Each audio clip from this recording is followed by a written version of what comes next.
2009-এ যখন পলাতক শেখ হাসিনা দেশের শাসন ক্ষমতা নেন, তখন থেকে যে রুল অফ ল অর্থাৎ আইনের শাসন দিনকে দিন ভেনিশ হতে থাকে। কিভাবে? আপনারা জানেন যে বিভিন্ন পলিটিক্যাল বিষয় ছিল না, কিন্তু পলিটিক্যাল বিষয়গুলোকে তিনি পার্লামেন্টে নিয়ে নিলেন। যেমন তত্ত্বাবধায়ক সরকার ব্যবস্থার কথা বলেন, এটা তো পার্লামেন্ট পাশ করেছিল। তিনি তত্ত্বাবধায়ক সরকারটা কোর্টের মাধ্যমে তত্ত্বাবধায়ক সরকারটা অ্যাবলিশ করে দিলেন। আর্টিকেল 96 যেটা ছিল বিচারকদের, সেটাকে তিনি ভ্যানিশ করে দিলেন। অর্থাৎ সমস্ত পলিটিক্যাল ম্যাটারগুলা যেগুলো পলিটিক্যালি সলভ করা যেত, সেটা নিয়ে গেছেন পার্লামেন্টে, কোর্টে নিয়ে কোর্টের মাধ্যমে সেটা তিনি জায়েজ করেছেন। যে কারণে তিনি বলতেন সবসময় একটা কমন কথা যে এটা কোর্ট করেছে, আমি কি করব। আচ্ছা। এটা ছিল ওনার একটা শিল্ড বা ঢাল কোর্টটাকে। আর সেকেন্ড কথা হলো, জুডিশিয়ারিকে রাজনৈতিক কর্মীদের দমনের হাতিয়ার হিসাবে ব্যবহার করা হয়েছে। ইলিয়াস আলী গুম হয়েছিল, এরকম অনেক গুম হয়েছে।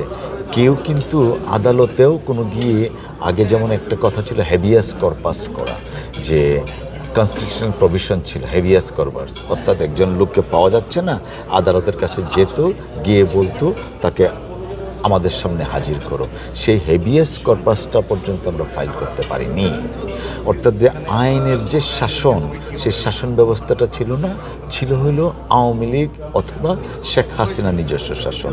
ওনার ডিকটেশনে কোর্ট পরিচালিত হতো। যেমন দেশনেত্রী বেগম খালেদা জিয়ার মামলার কথা যদি বলেন, 2,33,00,000 টাকা বেড়ে এখন 11 কোটি টাকায় পরিণত হয়েছে, কিন্তু উনি বেগম খালেদা জিয়াকে কনভিক্টেড করেছেন নিম্ন আদালতে। শুধু কনভিক্টেড করে ক্ষান্ত থাকেনি, উচ্চ আদালতে এসে ওনাকে আরও 5 বছরের সাজা 10 বছর করেছে। ঠিক তেমনিভাবে ভারপ্রাপ্ত চেয়ারম্যান জনাব তারেক রহমান সাহেব, নিম্ন আদালতে তিনি খালাস পেয়েছেন, উচ্চ আদালতে এসে ওনাকে 7 বছরের কনভিকশন দিয়েছে। এরকম বহু নজির আছে যে পলিটিক্যাল মামলাগুলা তিনি তার ইচ্ছামাফিকভাবে আদালতের মাধ্যমে কনভিক্টেড করেছে, হ্যারেস করেছে। অর্থাৎ আইনের শাসন যখন থাকে, তখন তো প্রত্যেকটা নাগরিক আইনের দৃষ্টিতে সমান। যেমন অনেক জার্নালিস্ট জেলখানায় গিয়েছে, অনেক জার্নালিস্ট জেলখানায় গিয়ে ইভেন মারাও পর্যন্ত গিয়েছেন, তাই না?